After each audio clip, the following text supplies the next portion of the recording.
Netcasts you love. From people you trust. This is Twit.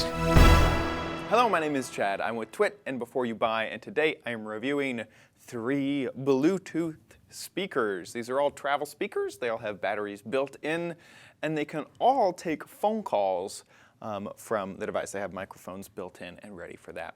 So the first one we will look at is the EcoPebble.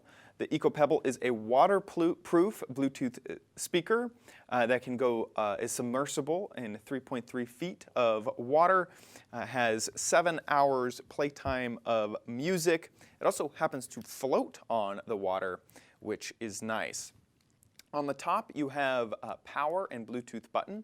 You have a play, pause, and answer button, and a volume up and volume down button.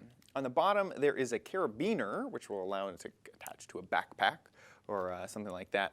And the back, there is a door which shows all the ports. So there's an aux in and a USB, micro USB for charging, as well as a on-off switch. This little door is a little bit difficult to get back on to make sure that it's watertight and secured, mostly because you have this little piece of string that is keeping the door from being disconnected away from the speakers. There you go. If you give it you'll hear the nice click once it's fully attached and waterproof. So this is it at its loudest setting, at arm's length away from the microphone. Okay. Power off. All right, it just turned off. The next speaker is the Bluetune Bean. Now with this, it's more of like a selfie and phone call assistant than really a music Bluetooth speaker. On the side, there are buttons for power and for phone calls.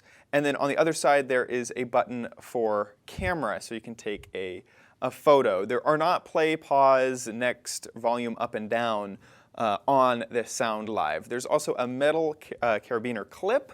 This doesn't open. You could just loop something through it and keep it on your backpack. But this is much more sort of for being able to take really cool selfies with the button. But that being said, let me show you the sound of this. So, still playing some Darude Sandstorm at its loudest setting at arm's length away. It's a little bit quieter than the EcoPebble, but it's still pretty loud.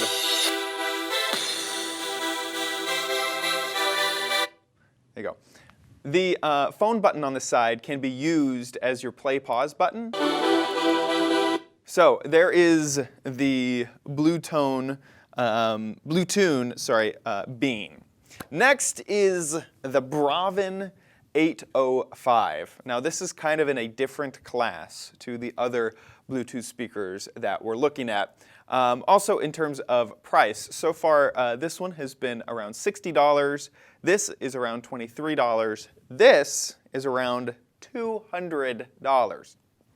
Some of the features that it includes are play, pause, volume up and down, and answer phone button on the top, as well as a USB out, power in, and then aux in as well on the front here. That USB out is because the Braven 805 has a 4,400 milliamp hour battery inside of here that you can charge your cell phones with if you want to. That also means that it has a very, very long playtime of 18 hours if you were going to throw this in a party. I don't know of any party that lasts 18 hours. It's also the best sounding speaker out of the 3, mostly because of the size. So let's go ahead and play something.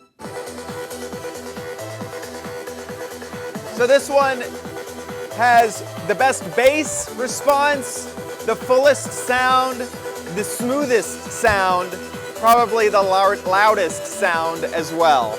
And it comes through both sides. Mostly this side, really, gosh. It comes through on both sides as well.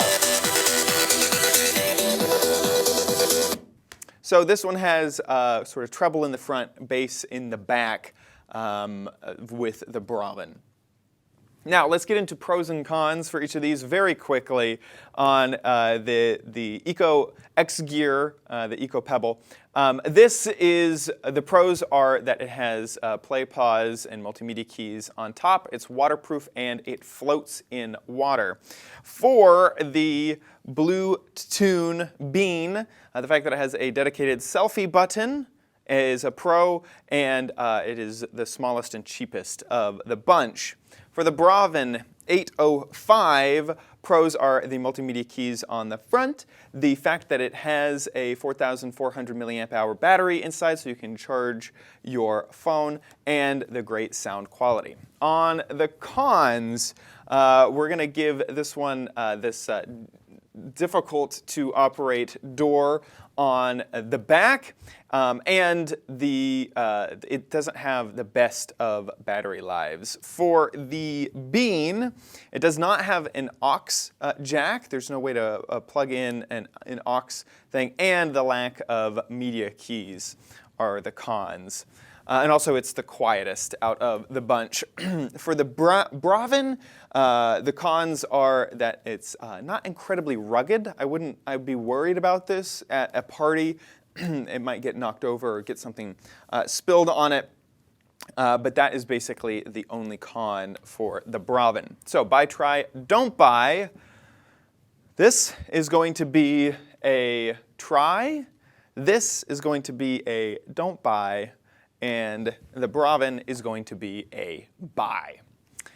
Thanks so much for watching. I'm Chad Johnson for Before You Buy. See you next time.